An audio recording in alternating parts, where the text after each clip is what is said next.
Hello, my friend down south. Happy Thanksgiving. Hopefully, you had a great dinner with your family, and friends, and maybe you watched football last night. And today is Black Friday. Happy Black Friday. The chances, if you went to the mall, you're not gonna be able to see my videos. So, guess what? Here in Canada, it's not a holiday. Although yesterday I opened my newspaper, and there's tons of flyers and it had doorbuster deals as well. So this doorbusters is really a horrible word for me. Like, get me freak out. The reason why? Okay, I can tell you a little story about my Black Friday experience down south.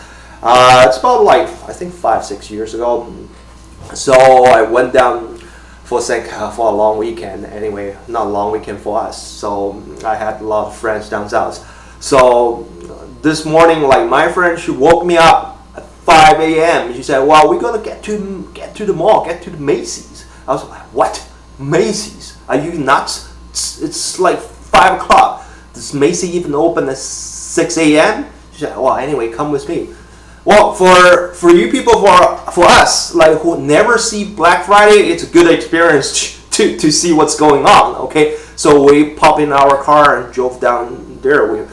It took us like half an hour to find an even parking spot. It's only like 5:30 and it's freezing. Guess what? I went to this Macy. You see like 500 people waiting outside the gate. You see like 10 Crown Victoria. So there's a police department, at least like 10 officers standing there. If I didn't know this is Black Friday, I thought this is like what, like Egypt, like Arab Spring, like Tahrir squares, like people gonna storming some sort of building or something. So 6 a.m. when the gate finally opened up, and then the people just storm in, push each other. You can hear scream. Oh my goodness. Anyway, I don't like get pushed, so we stand way behind.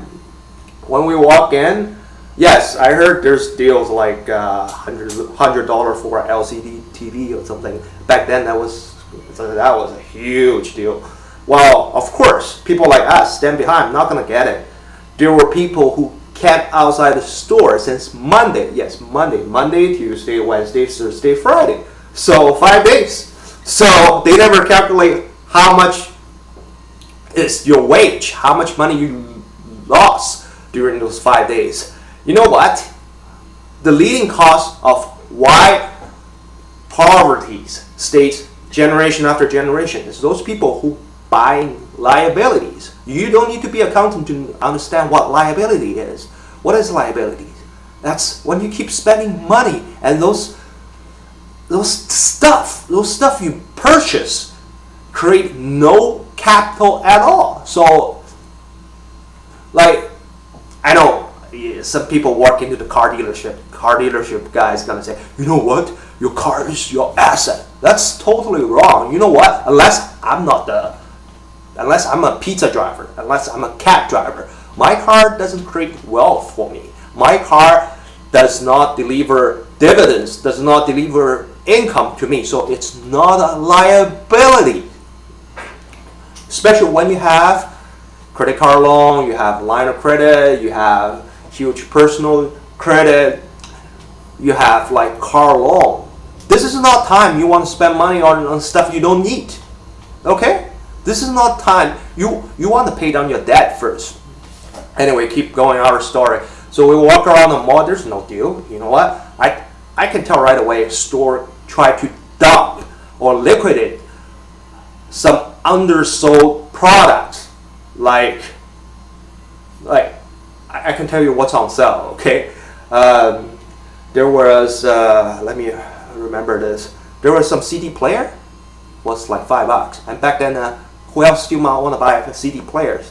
There were some old school CDs for $1 in Macy's. Yeah, you don't really see deals. I mean, the problem is a lot of people they programming to think, "Oh, store gonna give a deal. I gonna get there because other people is getting there." This is kind of like from our ancestor.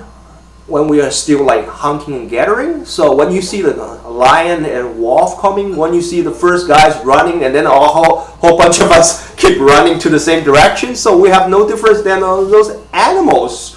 You know, you have to program yourself to think beyond the box. Okay, nobody put a gun behind your head and said, go and shop in the Best Buy or shop in the Macy's or whatever. You know, try to think rationally. Okay, if you want to buy something, think it before you go. Okay, I have a shopping list before I go to each places. Okay, like I have my weekly spending. If this week I gonna go over my budget, I have to wait like a couple of days, cooling down 48 hours to do benefit assessment, just like any government. Otherwise, I gonna overspend. I know this is not too many people can do this. Okay, but if you want to save money, you have to have a shopping list when you go to the store. If it's not on the shopping list, don't buy it. Well, anyway, I sounds like a party poop. I sounds like party crash. I mean, it's no fun. I discourage you spending money. This is a free country. You know, I respect you. If you want to spend money, go spend your money. This is your business. It's not my business, right? Yeah. So after that, we drove back to Canada, and you know what? The Canadian border customer officer, before even I start, he said, "Okay, when did you go to the state?" I say, "Well, 8 p.m. last night." "Oh, thank you for supporting American business." I say, and he asked me, "How much did you spend?" I say, $80. "What? Only $80? What did you buy?" "I bought some books from Barnes and Noble." Well, Barnes and Noble is an American bookstore. So I said, "Are you serious?" "Oh my goodness." And he waved us to go back to Canada. You know what? Seriously, this is probably the only time I don't want to go to the States, because you don't get a deal, you waste your time, and worse, you probably get pushed by other people. So if you want a deal, go somewhere around like December 29th, 28th, or 31st when the stores try to clean out stuff. That's probably the best time to go, or even January, February when it's dead, right? Anyway, today's still a weekday for me. Look what I'm doing right now. Show you my TV. Yeah, this is still Bloomberg, so I still got half day to go. Anyway, you guys down south have a good Thanksgiving. I know Christmas is coming in a month, so same as Hanukkah. So if I don't see you for the whole month, you have a good holiday with your family. Okay? Thank you very much. Shalom.